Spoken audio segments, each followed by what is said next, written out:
Hello everyone. Some of you know about the mudslides in Bududa, which left more than 350 people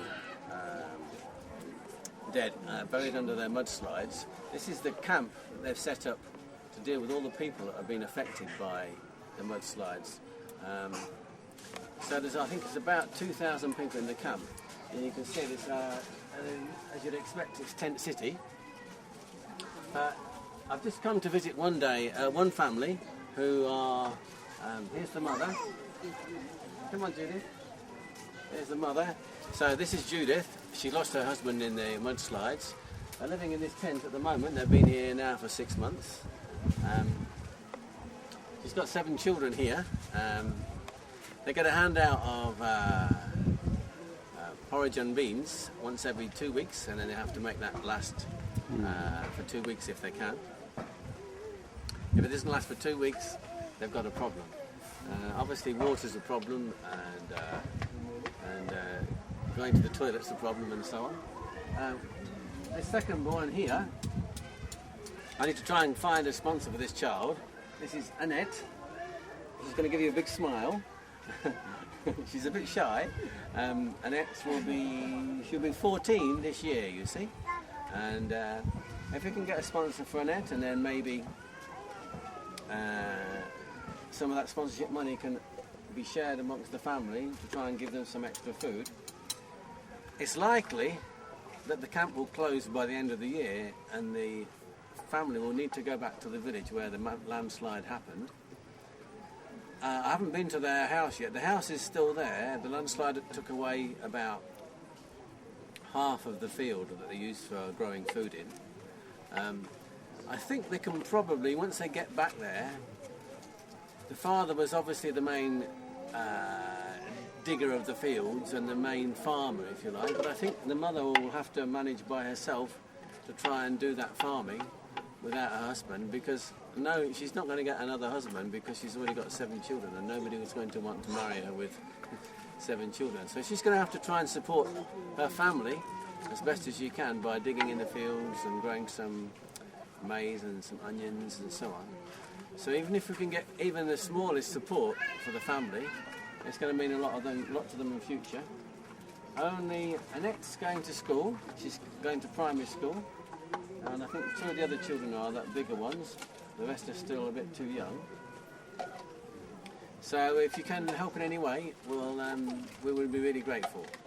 Okay, thank you. So around here, this is the, they can't allow all the tents to have little cooking fires outside. It's a bit dangerous. So all the cooking is done in these little, I don't know what you call metal huts here, look, you see. So when it comes to time to cook their food, they'll just cook their, they'll put some firewood down there and just balance a big cooking pot on those stones. So you basically got all these cooking facilities all the way down here for the camp, for all the rest of them, you see. And then you can get some idea of the scale of the camp down here. Beautiful scenery in the background. Unfortunately, these mountains means that there's possibility of mudslides, and it can be a bit treacherous. Beautiful but treacherous. Come on, Judith. What's the name of this one? The name of this one? Jessica. Jessica? What about this one on the back? What about this one? Nigel? Nides? Nides? I don't know that name. What about this one? Esther? What about this one? Ivan? In Uganda they get traditional Ugandan surnames, but Christian names, which always seems a bit strange, really. What about this one?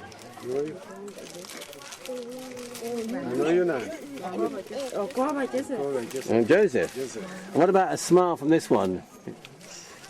Any smile from you? Any smile?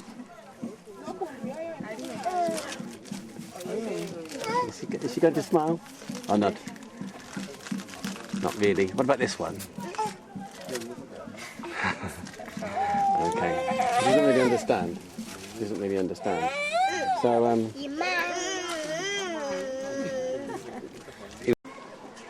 So here's the camp looking back. I mean, compared to some of the huge refugee camps you see in the world, it's not so big, but it's still a lot of people in a tent. There's about 25 to each tent, and it gets hot in there as well. They've tried to make even like a little children's playground over there to give them something to do. You just see them swinging on the swings in the background. And then over here, those two big tents are where they hand out the food every fortnight.